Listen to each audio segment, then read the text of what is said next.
Matagal na palang alam ni Zoe na hindi mo siya anak.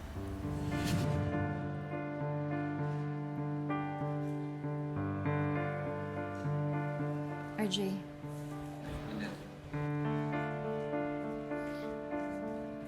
Kanina ka pa tahimik sa kotse. May iniisip lang ako. Tungkol kay Zoe. Alam mo, RJ, parang nabother nga din ako sa kinikilos ni Zoe eh. Kasi para siyang balisa, para siyang aligaga. Eh, nakita ko na yung ganung reaksyon ni Zoe dati eh. Talaga? Kailan? Nung may tinatago siyang kasalanan, yung tungkol kay Moira. Honestly, I feel the same way. Parang may alam nga si Zoe na tinatago niya sa atin. Talaga? Pinag-iisipan nyo na naman ng masama ang pamangkin ko? Alam mo, bakit hindi nyo na lang siya ipatawag sa Kongreso in aid of her expulsion from your family? At kapag hindi siya nakasagot ng maayos sa mga tanong nyo, edi ipakontempt nyo siya. Morgana, hindi si Zoe ang ipapakontempt namin. Kung hindi ikaw. Bakit ako? Dapat kayo. Eh, ang pa-plastic nyo eh. Sinabi nyo lang na hindi nyo itatakwil si Zoe kahit hindi siya isang tanyag. And yet, what are you doing? You are stabbing her behind her back. Eh, kung ganun din lang naman gagawin nyo, edi itakwil nyo na. Morgana, hindi ko itatakwil si Zoe kahit kailan. Pero, pwede ba ako magtanong? Sure. May naikwento ba si Moira sa'yo kung may naging karelasyon siya? Wala naman. Di naman kami close eh. Bakit? Dahil gusto kong malaman ko sino yung totoong tatay ni Zoe. Ay naku, nagsasayang ka lang ng oras. Wala ka rin lang naman mapagtatanungan, di ba? Eh, bakit mo pa umpisahan? Actually, meron. Sino? Si Carlos.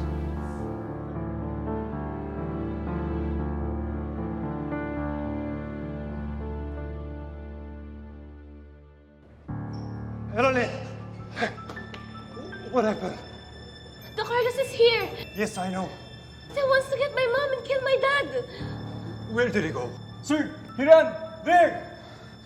Please take care of her, okay? Yes, sir. Si Carlos?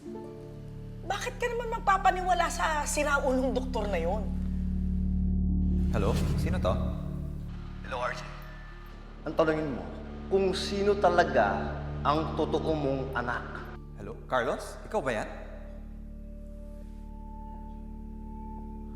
RJ, makinig ka.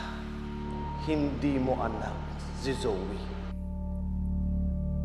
Ano sinasabi mo? Hindi ko anak si Zoe? May tumawag kasi sa akin noon. Hindi niya sinabi na siya si Carlos, pero nabusesan ko siya.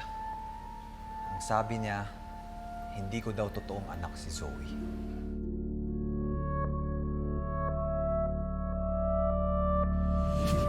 Si Carlos ba talaga yung tumawag sa'yo?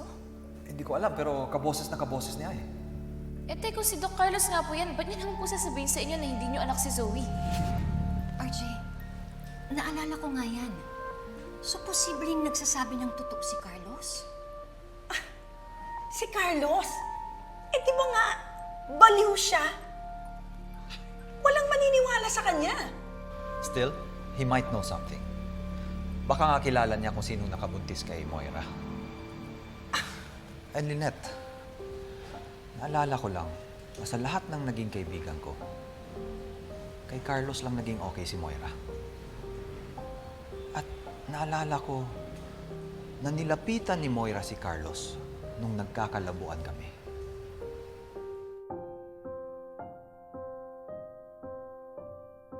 Hello, paki-follow up po. Call for medic. We need your help. Call for medic. ASAP! You're out of your mind. Besides, buhay ng pamangkin ko ang ginugulo nyo. Look, if you want to ask Carlos, go ahead. Yan eh kung mahahanap niyo pa siya. Eh di ba nga, nagtatago siya.